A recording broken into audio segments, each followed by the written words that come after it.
Welcome back to the program. Now, did you know that the fear of public speaking is even greater than the fear of death for some people? Well, our next guests hope to take some of the edge of this great anxiety with their book, The FAQ on Public Speaking, written by public speaking coaches Kelvin Lim and Eric Feng. And the book will also help help from the Fly Entertainment CEO and celebrity Irene Ang. Of course, she's a celebrity speaker herself. Let's all welcome the three of them to the show. Very good morning to all of you. Morning. Morning. Okay, so we've had this a lot. A lot of people fear standing in front of a big crowd and speaking out. Why do you think we have so much fear that, some people say is worse than the fear of death? For me, even till today, having been on stage like for thousands of times, each time before I go up, I still get nervous, I think there's the whole idea of, we've actually discussed this, the whole idea of forgetting what you need to say, what's important, or fumbling, or missing a sentence. So that's why this book is helpful, because we actually came out with a conclusion that so long as you speak from the heart and you have your points right, you want to tell the story and you mean it, it doesn't matter if the audience wouldn't know you missed a line, because only you know which line you missed. Exactly, they don't know the content. Yeah, but it is really fearful. I mean, like, for example, for yourself, you may be very comfortable in front of TV because you do this every day, but put you on stage in front of 1,000 women, that's a whole different story, right? So I think it takes a lot of practice and a lot of preparation, and what I've realized for myself is the more prepared I am, the less nervous I get. So people think that, wow, this Irene Ang, she no, actually I get nervous all the time. No, the sense we get is supposed to be spontaneous, but you're saying preparation is the key to everything? Yes. Well, preparation can come in many, many forms. 10 years of preparation, 10 minutes on the stage. Right. So that's the old Chinese saying. And preparation can take the place of impromptu training, more extra time on the stage, a lot of different scenarios where you just throw yourself in there. So we're always constantly preparing, sometimes in front of the mirror, sometimes in front of the bathroom, but it's all about getting yourself experience as much as you can. That's right. Saying. But isn't it also partly psychological? I mean, if you prepare your mind mentally, I can do it, it's no sweat. I know I'm the expert of, what I'm about to say, just say it. Isn't that true, Eric? Well, I think I have a theory, that it's not public speaking that people are afraid of, it's public humiliation. That's the difference. It's the conversation that they run in their head, and Asians, we are very, face are very important. We care about what people think, or are conscious, that's what you're saying. Exactly, and therefore, I agree with two of them, and I added that it's about stage time. It's about going out there even though you might fail, so that you can get the experience, you get the reality check of that, hey, I'm not that bad. So how did you overcome that? Well, that was how I do it. When I started public speaking when I was 16 years old, and I had no training, I was just pushed on stage in front of 800 students, and I really did a very bad job. On my yearbook, at the end of the page, someone wrote there that I will never forget you as the guy who won a public speaking contest, because I actually won. Yeah, so it started that way. All of us start that way. Tell me about the most embarrassing moments you've had while you were on this public speaking forum or seminar. I mean, Irene, I can't imagine that you would have one, but I did. But isn't it the trick to making a fumble, the recovery? But when you are young in the field, the recovery takes like 5 minutes. You just stand on stage and go like. That's true. Oh no. Yeah, it it's takes there, forever. but it's there. I want to say this, but God, what is it? It just couldn't come. And you are prepared, you memorize your points, you know what's the next point. It just went blank. Because it could be something like, for me, it was someone familiar in all this. And I said, oh, this guy. And then my thought was just thrown away. Right. What was I saying just now? So over time, I realized that I could cover it up with humor. And what I do is that if it happens again, which it still happens from time to time, I'll make a joke out of it.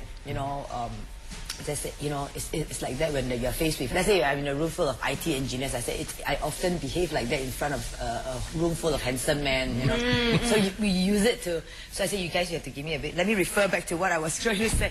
So you use humor, and then the audience feel closer to you. They feel that you're human as well. Right. So they don't feel that, oh, you know, she's some big star and Right. she's perfect or what. They feel human, and then you are human, and they feel that they could connect with you better. I think the whole idea of public speaking is connectivity.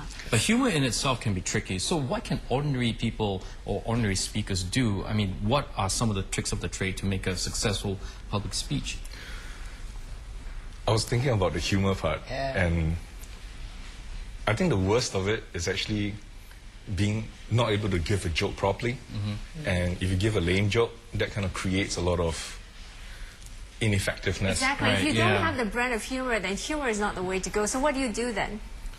Well, I think for me, my experience is slightly different. I crashed, like totally crashed. Totally crashed. And that kind of got rid of my fear. Like I was on a national humor speech contest. Oh dear. And I burned. And I was like standing there for 5 minutes and I was telling my jokes and everything, and no one laughed. So what do you do then? I slunk away. For me, There's no lower, you know. You can't go any There wasn't lower. any lower, so It's you as might bad as as well it gets. just admit to my it, right? advice is really, if you are not a good joke teller, you know, really don't. I mean, how do we put it?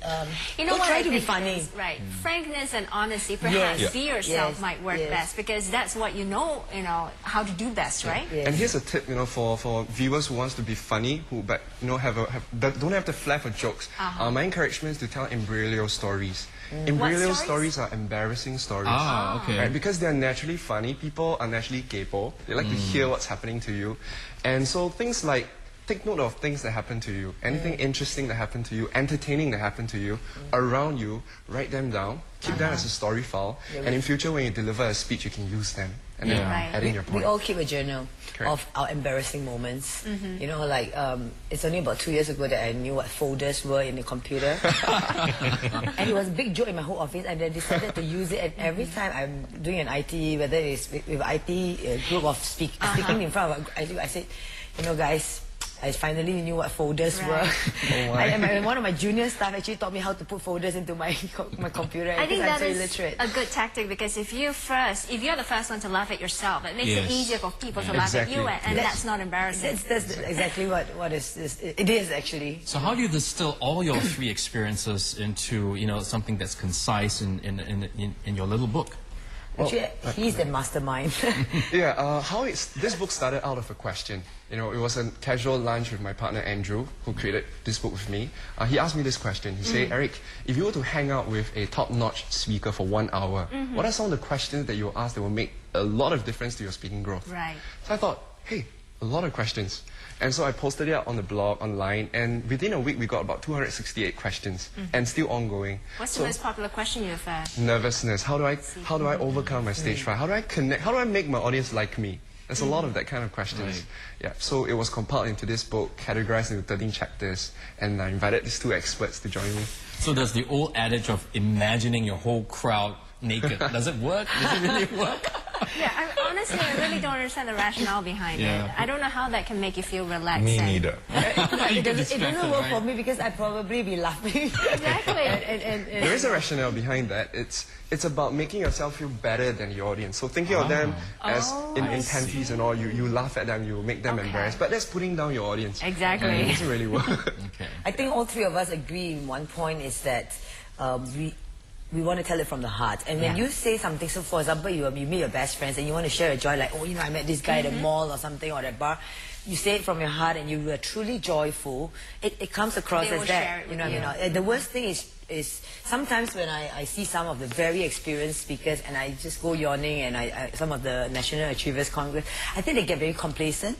They fall back on techniques and they know I did this joke, but they just keep repeating the jokes, and you get very stale. Right. You're just like, oh God, he's just trained. He's trained, he's confident, he's well dressed, but you don't get anything from the fella. Right. As versus someone may be new, but when they tell a story, a compelling story, and there is a key point that they want to bring across, and you walk away with that one key point, you feel they are good speakers. So what makes a good speaker is someone who speaks from the heart, and you register from them, you grow from them, you know, like Right. How I learned from Kelvin, and then Eric learned from me in class, and you know, and then he at the end of the day, we're running out of time, sorry. At the end of the day, sincerity works best, yep? Absolutely. Okay. Well, Okay, thank you lots so of much good for tips joining right us this there. morning. Thank you. If you want to find out more about the book entitled The FAQ Book on Public Speaking, you can always pick it up at the bookstores available.